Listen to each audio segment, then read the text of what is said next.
ह्रीं कालिकाय नमः। जय महाकाली। एस्ट्रोफॉल देवानी में आप सबका स्वागत है। दोस्तों, आज हम इस वीडियो में कुछ सामान्य समस्याओं के बारे में और उनकी समाधान के बारे में बातें करेंगे। ये सामान्य समस्याएं जो हैं आज के जीवन में हर व्यक्ति कहीं ना कहीं अपने आस पड़ोस में या अपने परिवार में झेल रहा है, उनका समाधान, उनके उपाय क्या है, उसके विषय में आज का वीडियो है। वीडियो आगे बढ़ाने से पहले मैं पिछले वीडियो के लिए जो आपने अपना प्रेम और स्नेह दिया है उसके लिए धन्यवाद करना चाहूँगा। आपके प्रेम और स्नेह का जो है फ़ोन के माध्यम से और मैसेज के माध्यम से प्राप्त हो रहा है। काफ़ी नए लोग जुड़ रहे हैं। आपसे प्रार्थना है कि आप नए लोगों को जोड़िए, क्योंकि हमने निःशुल्क सेवा आरंभ कर दी है और अब किसी भी तरह का जो शुल्क है नहीं लिया जाएगा कुंडली विश्लेषण के लिए, और प्रश्न पूछने की कोई सीमा नहीं है। और आपसे फिर भी एक करबद्ध प्रार्थना रहेगी, आप जितने मर्जी प्रश्न पूछिए, संक्षेप में पूछिए, जो आपको वस्तुतः जो समस्या आप झेल रहे हैं उसके बारे ही पूछिए। आपको 8 से 10 बजे का समय निर्धारित कर दिया गया है कॉलिंग का। आप पहले अपॉइंटमेंट ले लीजिए, बात करने का समय लीजिएगा, उसके बाद आपसे निश्चित रूप से बात होगी। और 1 से 2 दिन विश्लेषण के लिए जो नए भाई बहन जुड़ेंगे, 1 से 2 दिन विश्लेषण के लिए दीजिएगा। आपसे निःशुल्क विश्लेषण किया जाएगा। आपकी कुंडली का किसी भी तरह का शुल्क नहीं लिया जाएगा। कई दानी सज्जन स्वतः ही दान कर देते हैं, तो उनका धन का जो उपयोग है वो धर्म कार्य में ही किया जाएगा।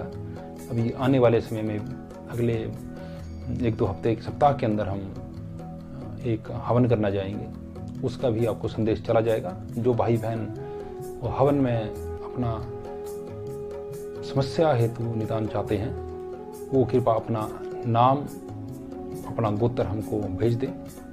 जैसे ही संदेश आपको जाएगा, आप सभी जो है हमारे व्हाट्सएप नंबर 8988200201 पर अपना नाम और गोत्र भेज दें। वो हवन भी जो है निःशुल्क होगा। और फिर भी कई व्यक्ति सहयोग करते हैं, तो वैसे तो ये निःशुल्क है, पर जो सहयोग करना चाहते हैं तो उनको मैं यही कहना चाहूँगा कि जो भी वो धनराशि देंगे उससे हवन में ही जो है हवन सामग्री, संहिता इत्यादि ली जाएगी और उन पैसों का हवन में ही उपयोग किया जाएगा। तो इसके साथ ही जो है आज का वीडियो हम आरंभ करते हैं।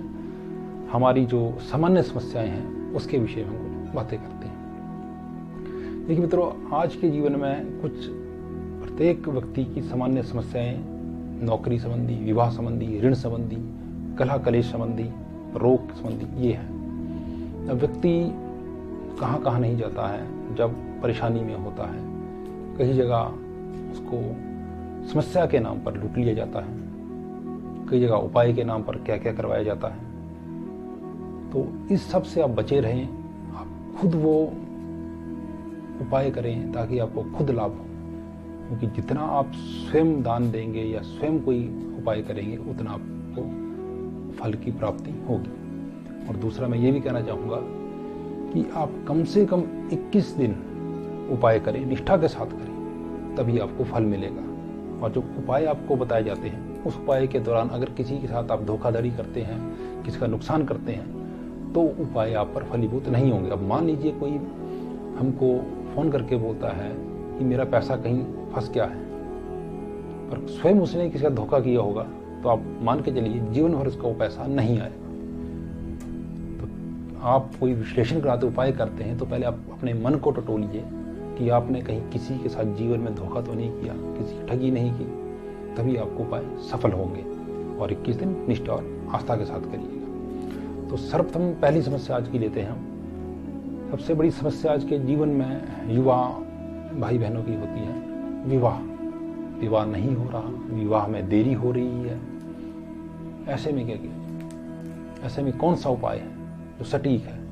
ये उपाय आप करेंगे, निश्चित तौर पर आपको लाभ मिलेगा। पर यहाँ मैं उपाय बताने से पहले आपको एक बात साफ कहना चाहता हूँ, ये कुंडली के आधार पर उपाय नहीं है, ये सामान्य उपाय हैं सारे। तो कुंडली के आधार पर जो विशेष उपाय हैं वो कुंडली विश्लेषण के बाद ही बताए जाते हैं। उन उपाय के साथ अगर आप ये करते हैं तो ये आपको फलीभूत होंगे। तो विवाह जिनों का नहीं हो रहा है या विलंब से हो रहा है, कोई विवाह बाधा आ रही है, तो उनों के लिए उपाय है विष्णु सहस्त्र नाम का पाठ नित्य प्रति करें। 6 माह तक लगातार करेंगे। मांस, मदिरा, अंडे इत्यादि का सेवन विष्णु सहस्त्र नाम के पाठ के दौरान निषेध है।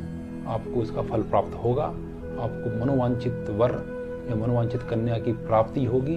पर यहाँ फिर से मैं यही बताना चाह रहा हूँ, मनोवांछित वर या मनोवांछित कन्या का मतलब ये नहीं होता कि आप किसी जोर जबरदस्ती की विवाह करना चाह रहे हैं। ये कोई वशीकरण का मंत्र नहीं है, ना ही ये कोई आकर्षण का मंत्र है। ये बाधा को दूर करने के लिए विष्णु जी तक प्रार्थना है। विष्णु जी के 1000 नाम सहस्त्र नाम है, जिससे विष्णु जी को प्रसन्न करके उनका आशीष, उनका आशीर्वाद प्राप्त कर सके। 6 माह तक जो ये करेगा उसकी कोई भी समस्या विवाह संबंधी विशेषकर हो, उसका निदान स्वतः ही हो जाएगा। साथ में पीपल के वृक्ष को वीरवार बृहस्पति थर्सडे इस दिन आप जल में 1 चुटकी हल्दी डाल के अर्पित करेंगे। ओम ब्रह्म बृहस्पते नमः या ओम नमो भगवते वासुदेवाय इस मंत्र का जाप करेंगे।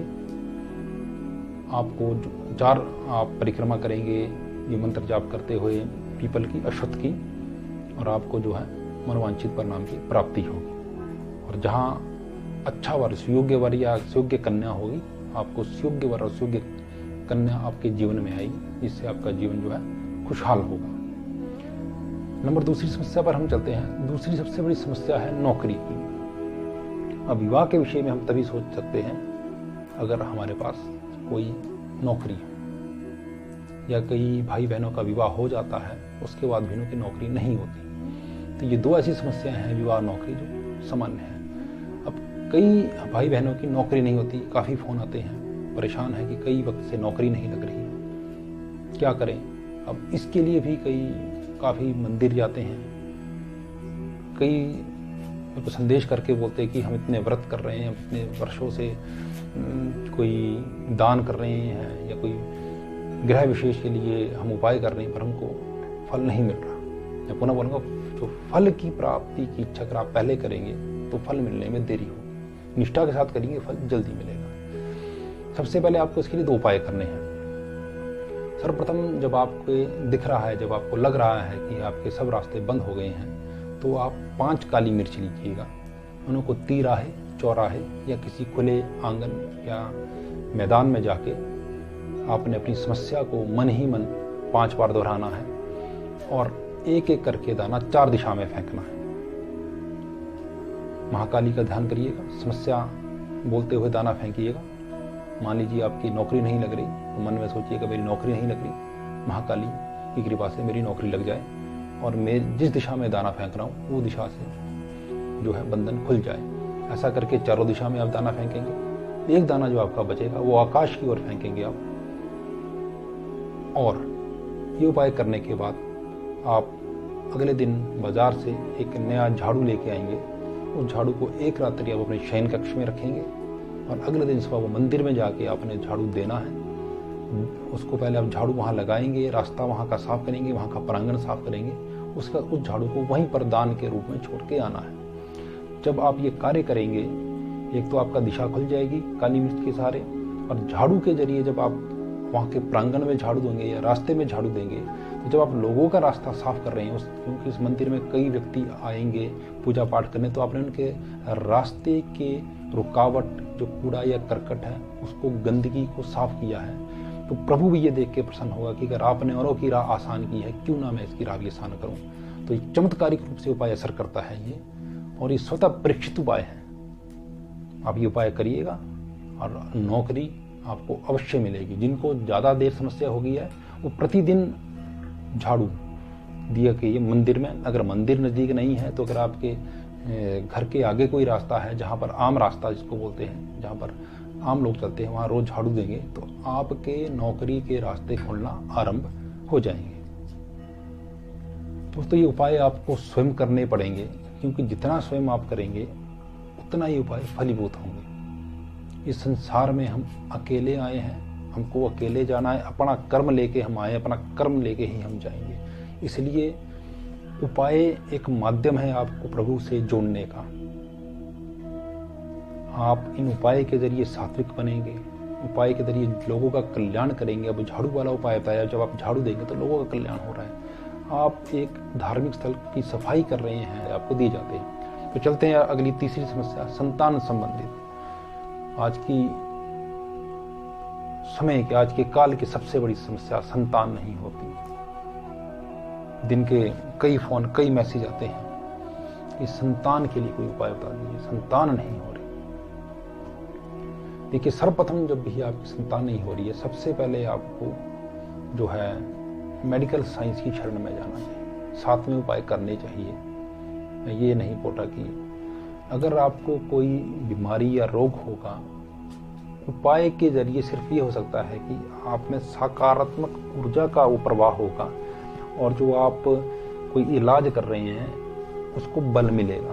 क्योंकि जब ग्रह, नक्षत्र या देव बल मिलता है तो आप जो भी कार्य कर रहे हैं या इलाज कर रहे हैं उसको पूर्ण होने में जो है जल्दी पूर्णता से होता है, उसको बल मिलता है, देव बल, ग्रह बल मिलता है। तो सबसे पहले अगर ऐसी कोई समस्या है, आप ये ना समझे कि वीडियो में अगर आपको संतान के लिए कोई उपाय बताएगा तो आप उसी भरोसे रहिएगा। आपका जो सबसे पहले मेडिकल ट्रीटमेंट जो है वो साथ में चलाइए, उसके साथ में उपाय करिएगा।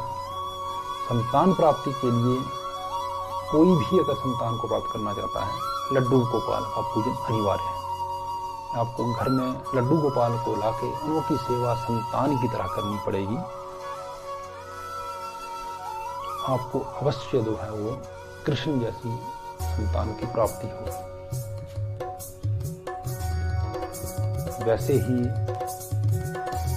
शौर्यवान, बलवान, प्रखर बुद्धि वाले श्री कृष्ण, आप थोड़े टेढ़े भी होंगे कृष्ण में, जैसे जो री की मात्रा टेढ़ी है तो टेढ़े भी होंगे, नटखट शरारती भी होंगे। तो जब आस्था निष्ठा के साथ लड्डू गोपाल जी का पूजन करेंगे, पुत्रवत पूजन, सिर्फ पूजन नहीं, पुत्रवत पूजन,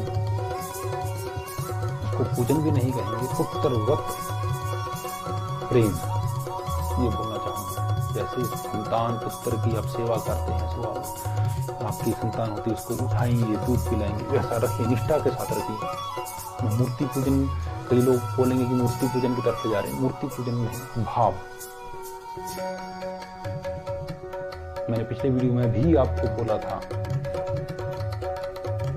कि माला लगकर ठाकुर पत्थर, मैं आपको कहता तीर्थ है सब पानी।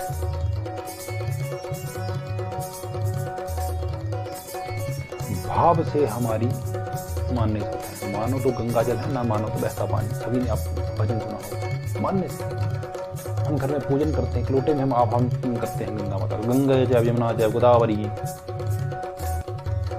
हम मानते हैं कि गंगा, यमुना, गोदावरी, नर्मदे, सरस्वती, सिंधु, कावेरी जलेस्मिन् सर्वे समुद्रा सर्वे तीर्थानि जलम सन्निधम कुरु। सारे समुद्र, सारे तीर्थ, सारा जल यहाँ पर, सब दीपों, वो हमारा भाव होता है। वैसे ही भाव से करना। जब आप लड्डू गोपाल की उस भाव से पूजा करेंगे, मेरा पुत्र है, मुझे कष्ट होता है जब इसको भूखा रहता है लड्डू गोपाल, मुझे कष्ट होता है। तो माँ का प्रेम, आपको संतान मिलेगी ही मिलेगी, कोई दो राय नहीं। भगत के बस में है भगवान, भाव का भूखा है भगवान, दो चीजें साथ में चलती हैं। भगत के बस में भी है और भाव का भूखा भी है। आप धूप, बत्ती, अगरबत्ती जितनी जलाइए, सुगंध से भगवान को कुछ नहीं लेना। जब प्रभु आते हैं, जब साधना, जो साधक होंगे, ध्यान वाले होंगे, उनको ये अनुभव होगा, जब हम ध्यान अवस्था, साधना अवस्था में दिव्य शक्ति का आह्वान करते हैं तो अनुभव होता है सुगंध का, हमको एहसास होता है कि दिव्य शक्ति हमारे आसपास। तो वैसे ही जो है सुगंध से का अभिप्राय नहीं, आपको धूप दीप ना भी दे चलेगा, पर आपको पुत्रवत प्रेम करना है।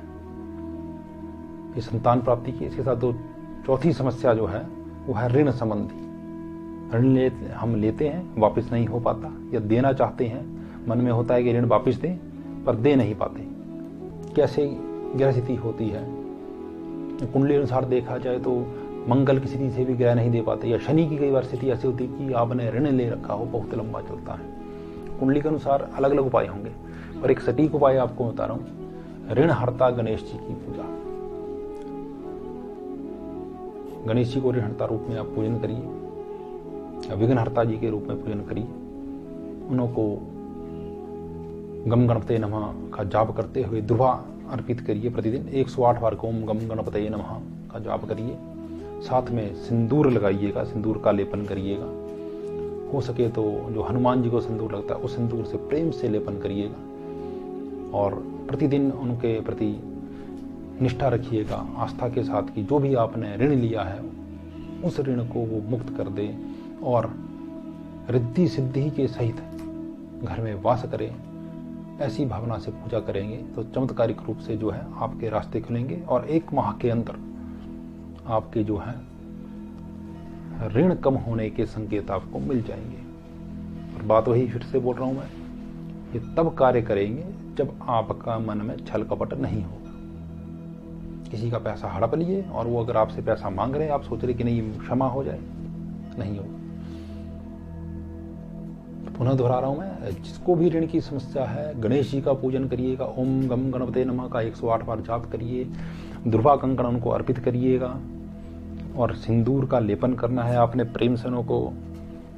और ऋण संबंधी जो भी समस्या है वो आपने उनको बोलनी है। जब आप भगवान को भगवान समझेंगे तो आपको भगवान के जैसे ही वो व्यवहार करेगा। जब आप मित्रवत व्यवहार करेंगे, अपना अंग मानेंगे, अभिन्न अंग,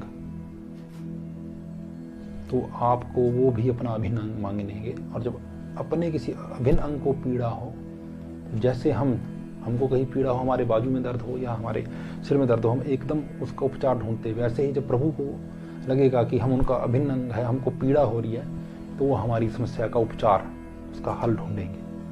मैं हर बार बोलता हूँ, डिस्क्रिप्शन बॉक्स में मैंने एक शब्द लिखे होते हैं कि जब आप अपनी समस्या को तपस्या में परिवर्तित करेंगे तब प्रभु या माँ काली या आपके गुरु आपके संघर्ष को अपने आशीष में परिवर्तित करेंगे।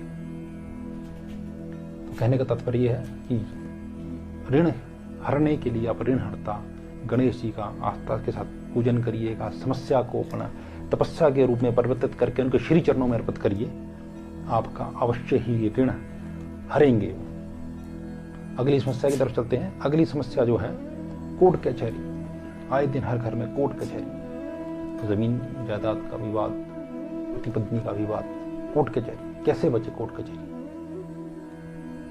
देखिए, कोर्ट कचहरी के विवाद से बचने के लिए सबसे बड़ी शक्ति संसार की मां बगलामुखी, उनकी शरण में गई। ओम हलिम बगलामुखी सर्वदुष्टानां वाचमुखम पदम स्तंभ स्तंभ जिह्वम किल्य बुद्धिम विनाशाय हलिम फट स्वाहा। दिव्य मंत्र है, इस मंत्र का अस्थायी जाप कीजिए। आपके आस पड़ोस में अगर कहीं मां बगलामुखी का मंदिर है, वहां जाके मां बगलामुखी को पीली वस्तु भेंट कीजिएगा। जो अनावश्यक शत्रु आपको परेशान कर रहे होंगे, उनका नाम आप बगलामुखी माता को प्रत्यक्ष बोलिएगा, ये शत्रु हमको परेशान कर रहे हैं, पर अनावश्यक सुनिए, अनावश्यक। ऐसा ना हो कि आप किसी को शत्रुवत रूप से देखते हैं और उसका नुकसान कर रहे हैं। तो मैं यहाँ पर सावधान कर रहा हूँ, अगर आप किसी के अहित के लिए बगलामुखी माँ के पास जाएंगे, आपका 2 गुना अहित हो जाएगा। प्रमाणिक तौर का से मैं बोल रहा हूँ, देखा हुआ अपने जीवन में।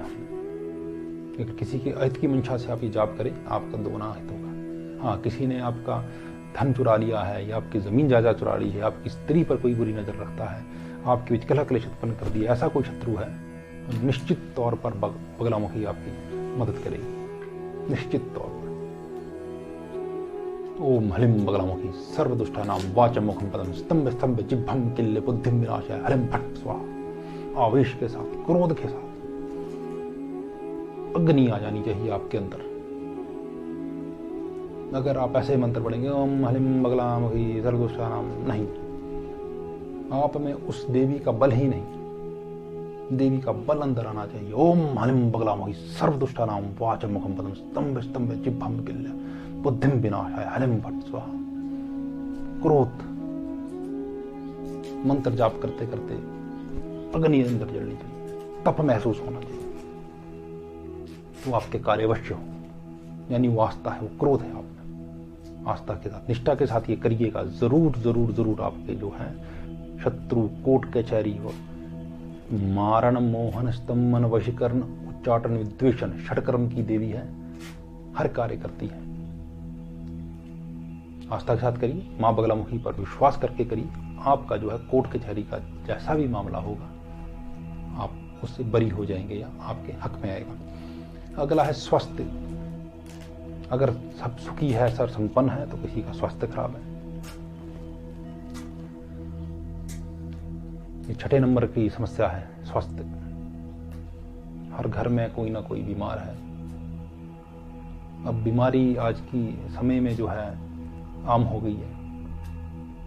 क्या करें बीमारी से बचने के लिए? बीमारी किसी भी तरह की अगर आपके घर में हो, भगवान शंकर की शरण में जाइए और उनका मंत्र है ओम जूम सह मम रक्ष रक्ष सह जूम ओम। मैं पुनः बोल रहा हूं ओम जूम सह मम रक्ष रक्ष सह जूम ओम। जब अपने लिए करेंगे तो आप मम बोलेंगे, जब अन्य के लिए करेंगे तो वहां पर आप उस व्यक्ति का नाम ले लेंगे। जैसे मान लीजिए किसी का व्यक्ति का नाम राहुल है, उसके लिए आप बोलेंगे ओम जूम सह राहुल रक्ष रक्ष सह जूम ओम। इस मंत्र को 108 बार जपेंगे। शिवलिंग का पूजन करते हुए 11 बार आपने जो है लस्सी को आपने, जिसको कई प्रांतों में छाछ बोलते हैं, वो आप 11 बार अर्पित करेंगे शिवलिंग पर। उसके बाद आप 11 बार गंगा जल डालेंगे, 11 बार आप सफेद चंदन से तिलक कराएंगे, 11 अक्षत आप शिव जी पर चढ़ाएंगे। उसके बाद 11 बार आप शुद्ध जल से एक ही लोटे को 11 बार ये करते हुए शिवलिंग के समक्ष ही इस मंत्र का 108 बार जाप करेंगे। 1 सप्ताह के अंदर जो है स्वास्थ्य में सुधार आपको नजर आएगा। पर बात वहीं आस्था पर आती है, आस्था के साथ करिए। अगली समस्या है कलह कलेश, गृह कलेश। कई घर में देखा 24 घंटे लड़ाई लड़ाई लड़ाई, घर में अंदर जाने का मन नहीं, कलह कलेश। जब भी किसी घर में कलह कलेश आए, सर्वप्रथम जो पिछले वीडियो में एक धूप की विधि बताई थी उसको देना अनिवार्य है। दूसरा, आप अपने घर में शयन कक्ष में एक कटोरी ले, कटोरी में जल भरें और जल में फिटकरी रखें और उस जल को हर तीसरे दिन बाहर किसी फूल में या किसी पौधे में फेंक दीजिए। जब तक वो फिटकरी ना पिघले तब तक ये प्रयोग करिए। धीरे धीरे करके नकारात्मक ऊर्जा जो है आपके परिवार से समाप्त होना आरंभ हो जाएगी। ये कलह कलेश के लिए। अगली समस्या जो है वो है पितृ दोष संबंधित। पितृ दोष कई बार कई कॉल आते हैं मेरे को, पितृ दोष है, स्वप्न में मृत व्यक्ति दिखते हैं, वो भी पितृ दोष, कुंडली जनित पितृ दोष अलग होता है। अगर आप हमारे यहाँ पहाड़ों में आए तो कई बार अलग तरह का पितृ दोष भी देखा गया है कि व्यक्ति की अभी मृत्यु हुई होती तो स्वप्न में भी कई बार वो आता है और कई बार रोग हो जाते हैं। तो फिर यहाँ पर एक अलग विधि होती है हमारे यहाँ पर, वो मृत व्यक्ति की आत्मा को बुलाया जाता है, वो एक अलग विधि है। उसके विषय में कभी संक्षिप्त में बात करेंगे।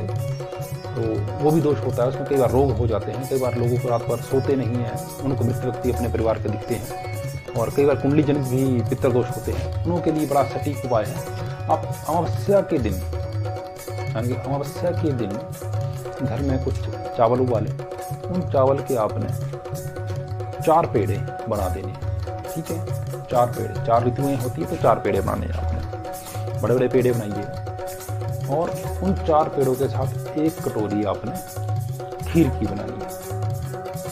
अब उन पेड़ों को लेके सफेद पत्थर में बांध दीजिए। खीर की कटोरी आप किसी पत्तल में रखिएगा, शुद्ध पत्ता हो, उसके ऊपर रखिए। कोई भी केले का पत्ता भी चल सकता है, या तो खाने वाला जो पत्तल होता है उसमें भी रख सकते हैं। उसके ऊपर रख के शनिवार को, अगर अमावस्या हो तो अच्छा है, या किसी भी अमावस्या को कर सकते हैं। शनिवार को, जब अमावस्या जो को नहीं कर पाए वो शनिवार को कर सकते हैं ये उपाय। संध्या के वक्त जाके पीपल पे आपने वो पोटली बांध देनी है ऊंची टहनी पे, और खीर को आपने पीपल पर नीचे रख देना है। अगरबत्ती जला के, मैं फिर बोल रहा हूं, अगरबत्ती जलानी है, धूप नहीं। अगरबत्ती जला के आपने रखाना है और एक जल का लोटा वहां रख लेना है, मिट्टी का हो तो अच्छा है, और एक सरसों का तेल का दीपक पितर के नाम से जलाना है। हाथ जोड़ के प्रार्थना करनी है कि कोई भी अगर गलती है, ज्ञात अज्ञात मुझसे हुई है या मेरे पूर्वजों से कभी हुई है, और जितने भी पितर अभी तक हमारे परिवार में हुए, सबकी शांति हो जाए। एक ही उपाय करेंगे। जो अमावस्या को नहीं कर सकते वो पूर्णमासी वाले दिन, जो पूर्णिमा आती है उस दिन खीर बनाएंगे, माँ दुर्गा को चढ़ाएंगे, और फिर जो बाकी बची हुई खीर जो है वो सिर्फ अपने ही परिवार में प्रसाद के रूप में ग्रहण करेंगे, और एक दीपक पितर के नाम से दक्षिण दिशा में अपने घर के बाहर लगाएंगे सरसों के तेल का। तो पितरों को जो है प्रसन्नता मिलेगी और आपका पितर दोष जो है वो समाप्त हो जाएगा और चमत्कारिक आपको उसके परिणाम दिखेंगे। अगली समस्या की तरफ चलते हैं। अगली समस्या जो है और अंतिम समस्या है पति पत्नी के बीच का प्रेम कम होना। ये आज के समय की समस्या अमूमन जो रोज में से बातें जब होती है, कई लोग बोलते हैं कि आपस में प्रेम नहीं बन रहा, आपस में बात नहीं हो रही, कई कई महीने हो जाते हैं। सबसे पहले तो देखिए, इसके लिए आपका कुंडली मिलान होना आवश्यक है। ऐसा नहीं कि कई बार गुण मिल जाते हैं, पर कई बार कुंडली में देखा गया है कि एक की कुंडली का सप्तम भाव या लगन जो है वो दूषित या ग्रसित होता है किसी ग्रह से, और दूसरे की कुंडली में नहीं होता है, वहां से भी काफी समस्याएं आती हैं। तो कुंडली जनित है, उसके उपाय अलग है, पर एक सामान्य उपाय मैं आपको बता रहा हूं कि अगर किसी के आपसी सामंजस्य नहीं बन रहा तो सबसे पहले तो आप अपने शयन कक्ष में हल्के रंग के रंगों का उपयोग करें, चाहे आपके दीवारों के पर्दे हो चाहे चादर हो। चादर अगर डबल बेड है, एक ही चादर, सोने के लिए भी अलग अलग कंबल ना लीजिएगा, एक ही लीजिएगा। आपसी प्रेम का समस्या, राधा कृष्ण जी की तस्वीर कमरे में लगाइएगा और राधा कृष्ण जी की तस्वीर के लेफ्ट साइड अपनी जो है विवाह की तस्वीर लगाइएगा। जो ईश्वर प्रभु होते हैं उन्हों की तस्वीर जो है वो राइट साइड रखनी है आपने, अपनी उन्हों के लेफ्ट साइड रखनी है, और एकदम सटा के नहीं लगानी है, उस दीवार में दूरी पर लगानी है, एकदम इकट्ठे नहीं, क्योंकि हम जो है ईश्वर की बराबरी नहीं कर सकते। तो एक ही दीवार में अगर आप लगा रहे हैं तो दूरी में या तो दीवार का ऐसा चयन करिएगा कि राइट साइड की अगर एक दीवार है तो लेफ्ट साइड की दीवार में आप अपनी रखिएगा, पर उस तस्वीर के आपकी जो फोटो आएगी, चित्र होगा, वो लेफ्ट साइड को रखिएगा। ये आप अपने शयन कक्ष में बदलाव करेंगे। साथ में लगातार 8 बृहस्पतिवार पीपल को हल्दी मिला जल अर्पित करेंगे और पीला कच्चा सूत 4 बार जो है पीपल को ओम ब्रह्म बृहस्पति नमः कह के लपेटेंगे और एक केला अर्पित करेंगे। 8 वीरवार लगातार आप ऐसा करेंगे, आपका जो आपसी सामंजस्य प्रेम जो है वो बढ़ जाएगा। आप ये उपाय निष्ठा के साथ करिए, प्रेम के साथ करिए, विश्वास के साथ करिए, निश्चित तौर पर आपको सकारात्मक परिणाम प्राप्त होंगे। और यही आशा हम करेंगे कि आप सभी के घर से दुख, दारिद्रता, कष्ट, कलेश का नाश हो, आपके शत्रुओं का विनाश हो और आप सबका कल्याण करते रहें और प्रकृति के प्रति आपका प्रेम बढ़े। अभी 5 तारीख को विश्व पर्यावरण दिवस था, उसके लिए भी मैं ये संदेश देना चाहूँगा कि आप सभी अपने आस पड़ोस में कम से कम एक पौधा लगाइए। पर्यावरण से, प्रकृति से प्रेम करेंगे तो प्रकृति भी आपको जो है प्रेमहीन लौटाएगी। इसी के साथ आज की वीडियो को अंत करते हैं। आपको अगर ये उपाय ठीक लगे, अच्छे लगे हों तो सब्सक्राइब करिएगा हमारे चैनल को और इस वीडियो को लाइक करिएगा और अन्य लोगों तक भी उपाय पहुंचाइएगा। इसी के साथ ही मुझे आज्ञा दीजिए। जय महाकाली।